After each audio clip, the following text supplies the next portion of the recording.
গণপ্রজাতন্ত্রী বাংলাদেশ সরকার, জনপ্রশাসন মন্ত্রণালয়, বিধি ১ শাখা।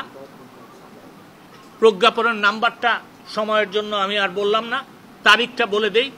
৮ই শ্রাবণ ১৪৩১, ২৩শে জুলাই ২০২৪।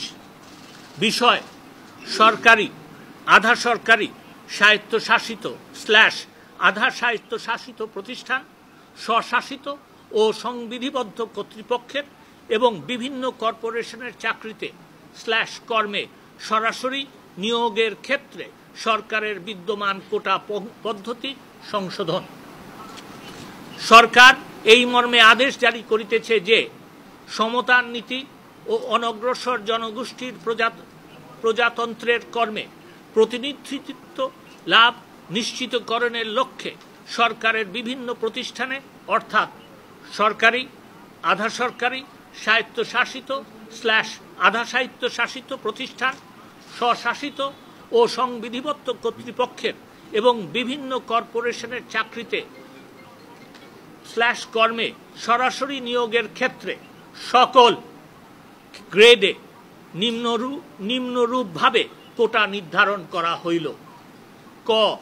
মেধাভিত্তিক 93%। খ. মুক্তিযোদ্ধা, শহীদ মুক্তিযোদ্ধা ও বীরাঙ্গনাদের সন্তানদের জন্য 5%। গ. ক্ষুদ্র নৃগোষ্ঠী 1% এবং শারীরিক প্রতিবন্ধী ও তৃতীয় লিঙ্গের জন্য 1%। ২. নির্ধারিত কোটায় যোগ্য প্রার্থী পাওয়া না গেলে সংশ্লিষ্ট কোটার শূন্য পদ সমূহ সাধারণ মেধা তালিকা হইতে পূরণ করা হইবে। ২৫০টিরও বেশি ডিজাইন অপশন নিয়ে ওয়ালটন স্মার্ট ফ্রিজ, বোঝে আপনার প্রয়োজন। ২০১৮ সালে একটা পরিপত্রের মাধ্যমে মাননীয় প্রধানমন্ত্রী জননেত্রী শেখ হাসিনা কোটা বাতিল করেন। কোটা বাতিল করার পর, আমি এই কারণে বলছি যে প্রেক্ষাপটটা সকলেরই জানার দরকার। কোটা বাতিলের পর বীর মুক্তিযোদ্ধাদের কয়েকজন সন্তান হাইকোর্টে একটা রিট পিটিশন করে। সেই রিট পিটিশন শুনানি হওয়ার পরে হাইকোর্ট বিভাগের একটি দ্বৈত বেঞ্চ একটা রায় দেয়। সেই রায়ে এই যে ২০১৮ সালের যে কোটা বাতিলের যে পরিপত্র, সেই পরিপত্রকে তারা ইল্লিগাল ঘোষণা করেন এবং বাতিল করে দেন। ৩ দিনের মধ্যে, যেহেতু সরকার এই বাতিলের পক্ষে এবং রায়ে যে কোটা বাতিল করা হয়েছে সেটাকে যে আবার পুনর্বহাল করা হলো সেটার বিপক্ষে, সেই জন্য ৩ দিনের মধ্যে আপিল বিভাগে আপিল করা হয়। আপিল করার আগেই, যদিও কোটা বিরোধী আন্দোলনকারীরা হাইকোর্টে যখন মামলা শুনানি হয় কোনো পক্ষভুক্ত হয় নাই, এবং যখন সরকার আপিল করে তখনও তারা পক্ষভুক্ত হয় নাই, তো সেই ক্ষেত্রে যখন এটাকে চেম্বার জাজ আপনার ফুল আপিল বিভাগের ফুল বেঞ্চে পাঠানো হয়, আপিল বিভাগ সেইটাকে শুনবে বলে একটা তারিখ দেয়। ইত্যবসরে কোটা আন্দোলনকারীরা এই আপিল শুনানির আগে একটা পক্ষভুক্ত হন। তারা পক্ষভুক্ত হওয়ার পরে সেই পক্ষভুক্তের দরখাস্তের উপরে যখন শুনানি হয়, তখন আপিল বিভাগ একটা আদেশ দেন।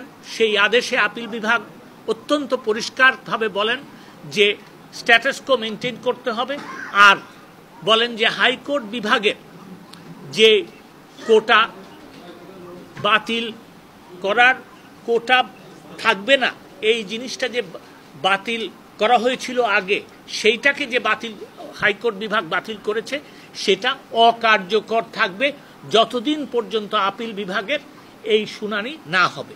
তার মানে হচ্ছে সেই দিন থেকে বাংলাদেশে কোনো কোটা ছিল না, এবং তারিখ নির্ধারণ করেন যে অগাস্ট মাসের ৭ তারিখ ২০২৪ সাল এই মামলার শুনানি হবে। আপনারা দেখেছেন যে একদিকে কোটা কোটা বিরোধী আন্দোলনকারীরা যখন এই আন্দোলন চালিয়ে যাচ্ছিল, এর সুযোগ নিয়ে কিছু মহল এই আন্দোলনকে অন্যদিকে প্রভাবিত করার জন্য সহিংসতা অবলম্বন করেন। এক পর্যায়ে কোটা বিরোধী আন্দোলনকারীরা বলেন যে আন্দোলনের পাশাপাশি তারা আলোচনায় বসতে চান। আমি মাননীয় প্রধানমন্ত্রী জননেত্রী শেখ হাসিনার আদেশে বলি যে যখনই তারা বসতে চায় আমরা রাজি আছি, এবং সেই সংবাদ সম্মেলনে আমি অত্যন্ত পরিষ্কারভাবে বলি যে কোটা বিরোধী আন্দোলনের যে মামলাটা আপিল বিভাগে আছে, সেই মামলাটা 7 তারিখে শুনানি, এটা এগিয়ে আনার জন্য আমরা ব্যবস্থা করব। এবং সেই দিনই বিজ্ঞ অ্যাটর্নি জেনারেল তিনি এই মামলাটা এগিয়ে এনে 21শে জুলাই শুনানির জন্য দিন ধার্য করেন আপিল বিভাগ। আপিল বিভাগ 21শে জুলাই এই মামলার শুনানি করেন এবং একটা সবিস্তারিত রায় দেন। সেইখানে আপিল বিভাগ বাংলাদেশের সংবিধানের 104 অনুচ্ছেদের ক্ষমতা বলে তারা একটা কোটার ব্যাপারে একটা নির্দেশনাও দেন। সেই নির্দেশনায় তারা বলেন যে মেধা ভিত্তিক 93%, 5% হচ্ছে শহীদ বীর মুক্তিযোদ্ধা এবং বীরাঙ্গনাদের সন্তানরা, এবং 1% হচ্ছে প্রতিবন্ধী, আর 1% হচ্ছে নৃগোষ্ঠী এবং তৃতীয় লিঙ্গ, এই থার্ড জেন্ডার। এই বলে তারা একটা নির্দেশনা দেন।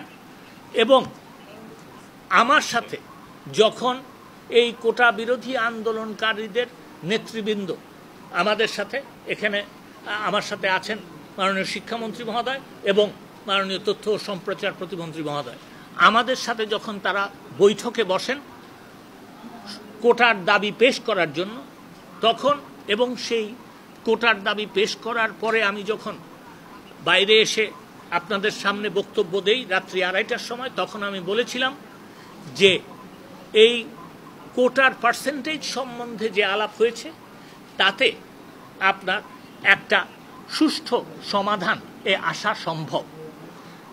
এবং আমি 21শে অগস্ট আর 21শে জুলাই যখন সর্বোচ্চ আদালত আপিল বিভাগ যখন রায় দেয়, আমি তখন বলেছিলাম যে এই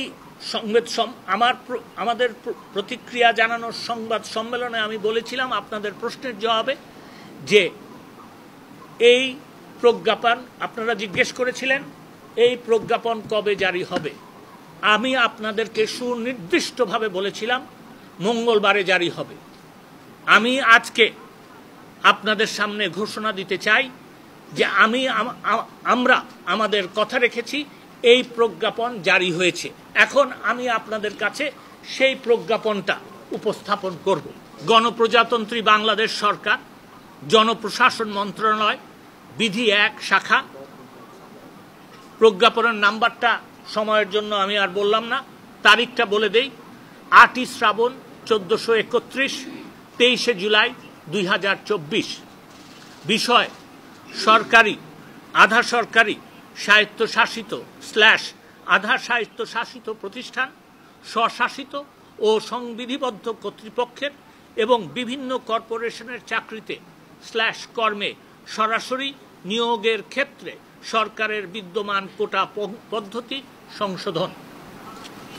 সরকার এই মর্মে আদেশ জারি করিতেছে যে সমতার নীতি ও অনগ্রসর জনগোষ্ঠীর প্রজাতন্ত্রের কর্মে প্রতিনিধিত্ব লাভ নিশ্চিতকরণের লক্ষ্যে সরকারের বিভিন্ন প্রতিষ্ঠানে অর্থাৎ সরকারি, আধা সরকারি, স্বায়ত্তশাসিত / আধা স্বায়ত্তশাসিত প্রতিষ্ঠান, স্বশাসিত ও সংবিধিবদ্ধ কর্তৃপক্ষের এবং বিভিন্ন কর্পোরেশনের চাকরিতে / কর্মে সরাসরি নিয়োগের ক্ষেত্রে সকল গ্রেডে নিম্নরূপভাবে কোটা নির্ধারণ করা হইল। ক, মেধাভিত্তিক 93%। খ, মুক্তিযোদ্ধা, শহীদ মুক্তিযোদ্ধা ও বীরাঙ্গনাদের সন্তানদের জন্য 5%। গ, ক্ষুদ্র নৃগোষ্ঠী 1% এবং শারীরিক প্রতিবন্ধী ও তৃতীয় লিঙ্গের জন্য 1%। 2, নির্ধারিত কোটায় যোগ্য প্রার্থী পাওয়া না গেলে সংশ্লিষ্ট কোটার শূন্য পদ সমূহ সাধারণ মেধা তালিকা হইতে পূরণ করা হইবে।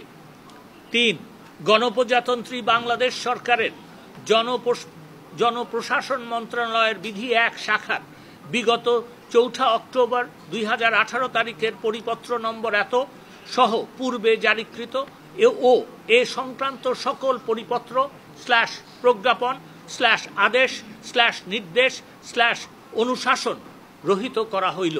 তার মানে হচ্ছে যে কোটা বাতিল করার যে পরিপত্রটা 2018 সালে দেওয়া হয়েছিল সেটাও বাতিল করা হল। 4, এ আদেশ অবিলম্বে কার্যকর হইবে। এই আপনাদের কাছে কপি পৌঁছে যাবে। কপি দিয়ে দিয়েছো? দিয়ে দাও। 1 মিনিট। না, আপনারাও বুঝেন যে আপনাদের জন্য কপি আছে, ব্যাস এইটুকু আমার দরকার। না, প্রশ্ন আমি নেব, আমার কথা শেষ হয় না। এর মাধ্যমে, এই প্রজ্ঞাপন জারির মাধ্যমে, এবং আপনাদেরকে আমি আরো বলে দিচ্ছি যে এটার গেজেট নোটিফিকেশন প্রায় হয়ে গেছে। আমি এর মাধ্যমে সরকারের থেকে যা যা করণীয় হয়েছে আমি তার সারমর্ম আপনাদের কাছে একটু তুলে ধরছি। 1, আমরা কোটা সংস্কারের যে রায় সর্বোচ্চ আদালত আপিল বিভাগ দিয়েছে তা কিন্তু প্রতিপালন করেছি। আমরা এই একটা কথা ছিল যে আগের যে সহিংসতা হয়েছে তার জন্য একটা বিচার বিভাগীয় তদন্তের কথা, সেখানে আমরা বিচার বিভাগীয় তদন্তের জন্য 1 সদস্য বিশিষ্ট একটা কমিটি করে দিয়েছি। তিনি কাজ করা শুরু করেছেন।